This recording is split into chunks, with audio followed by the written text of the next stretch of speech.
My name is Marie, and I've worked as a shoe polisher for almost 20 years.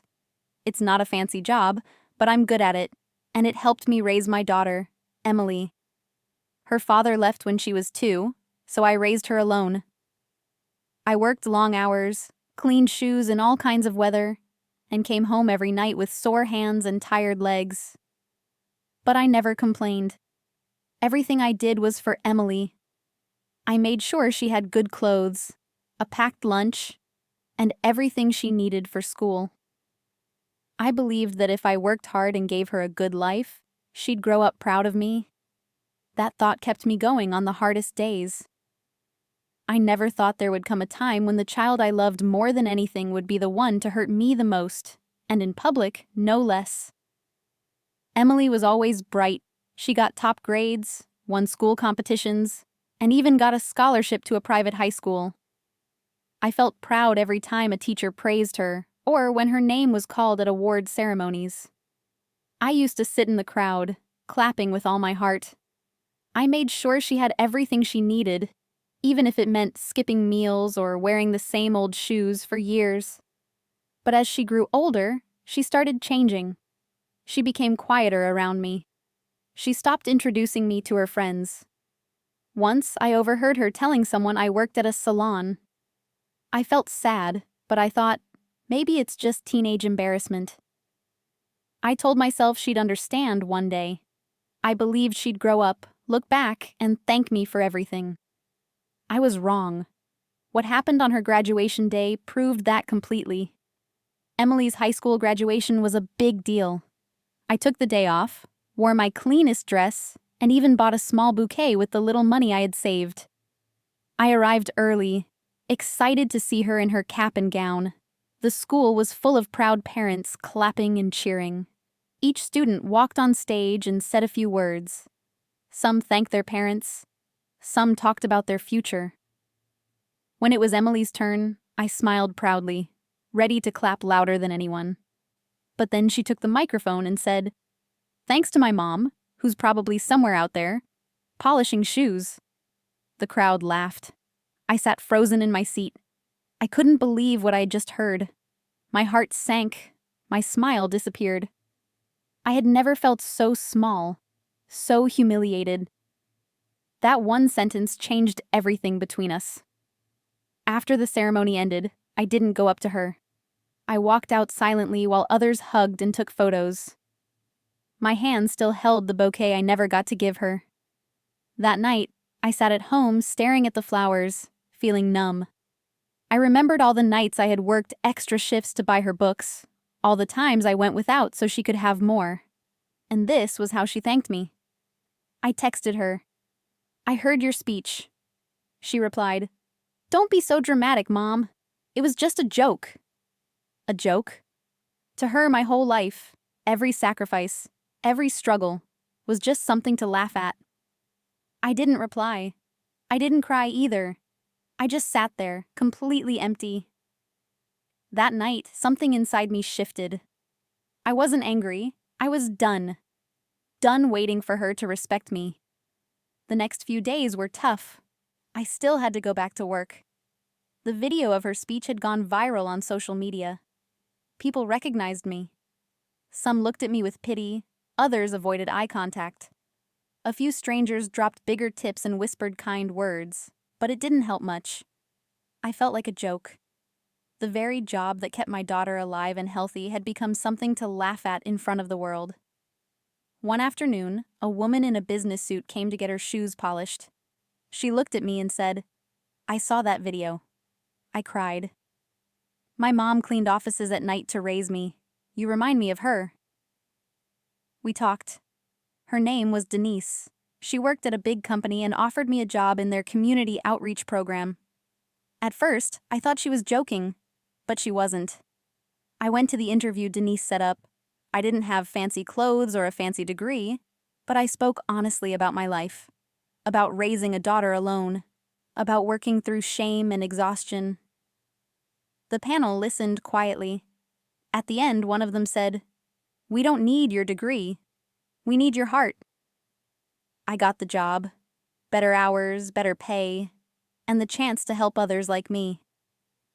I left the shoe stand for good, thanking my boss who had always been kind. I cried again, but this time it wasn't from pain. It was relief. After years of being overlooked, I was finally seen. I was no longer just a shoe polisher. I was Marie, a woman with experience, strength, and something valuable to offer. But through all this change, Emily stayed silent. She didn't ask where I'd gone. She didn't say sorry. Nothing at all. A month passed. I settled into my new job and even got a small apartment near the office. I taught young people how to write resumes, speak confidently, and believe in themselves. Many of them had grown up in poor families like mine. They looked at me with hope. That made me feel strong again. One night, just as I was about to sleep, there was a knock on my door. It was Emily. Her eyes were red. She looked thinner, tired. "Can I come in?" she asked. I let her in. She sat at my small table and looked around the room quietly. "I messed up, Mom," she whispered. "I didn't realize how badly I hurt you. I was trying to be funny. I thought if I sounded like the others, people would respect me." She looked down. "But now I see. I was wrong." I didn't answer right away. I poured us both tea and sat down. "I don't want your apology if it's only because people turned on you," I said gently. She shook her head. "It's not that. It's because I finally understand." She told me she had watched my interview online, the one from my new job. She had read the comments, listened to my story. "You gave up everything for me, and I mocked you for it." Tears fell down her cheeks. "Can you forgive me?" I looked at her for a long moment. "Yes," I said slowly, "but forgiveness doesn't erase pain. You'll need to earn back my trust." She nodded. "I will." And for the first time in a long time, I believed her. After that talk, Emily began visiting me more often. At first, we didn't talk much. She'd help me cook or clean up, sometimes just sit quietly while I worked. I didn't push her. I let her come to terms with what she had done on her own. Then one day, she asked if she could come to my workplace and see what I did there. I agreed, a little surprised. She came with me to one of my workshops where I spoke to a group of young women about staying strong through hard times. Afterward, she sat quietly and said, "I had no idea how strong you really are." I nodded. "You didn't want to see it before." She nodded too. "But I do now." That small moment was the start of something new between us. Something real. Something honest. Not just between a mother and daughter, but between two people growing back together. In the weeks that followed, Emily began helping out at the center. She taught English to a few younger students and helped with planning events. She no longer looked uncomfortable when people asked what her mother did.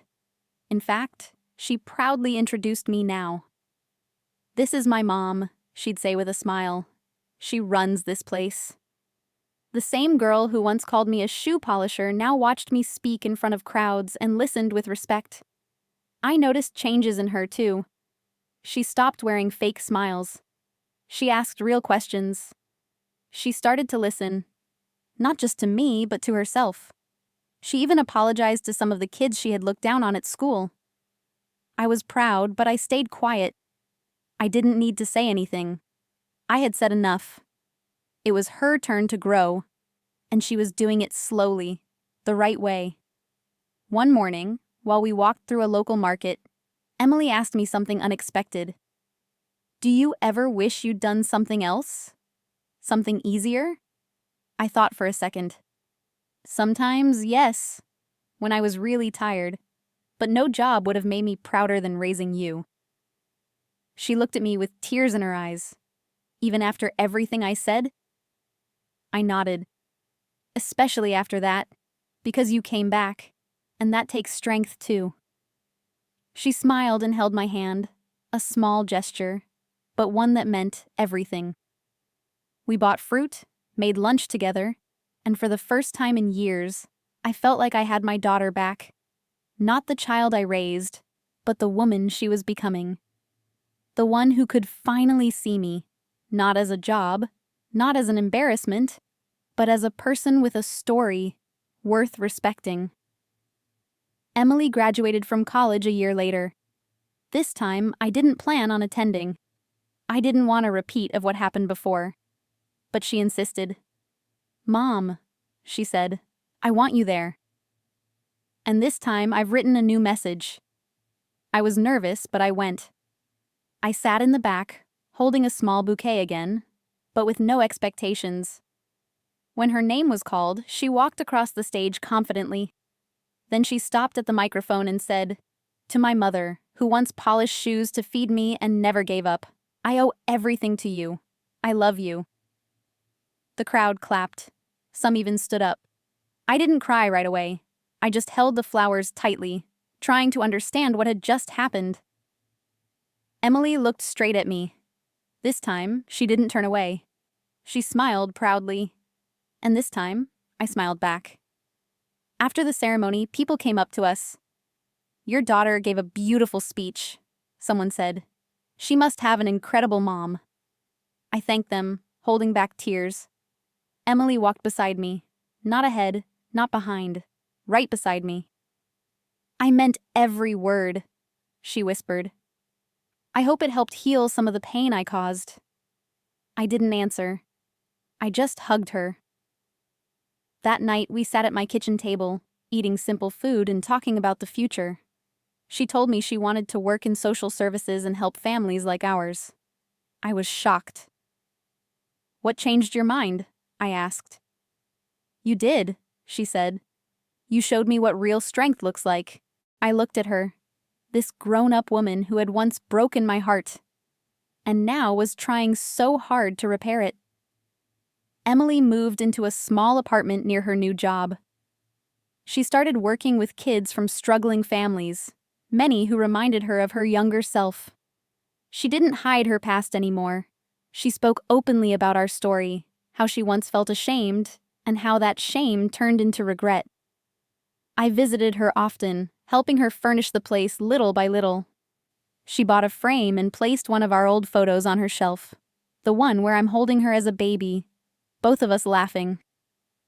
"I want people to see this when they come over," she told me. I smiled. "It's a good photo."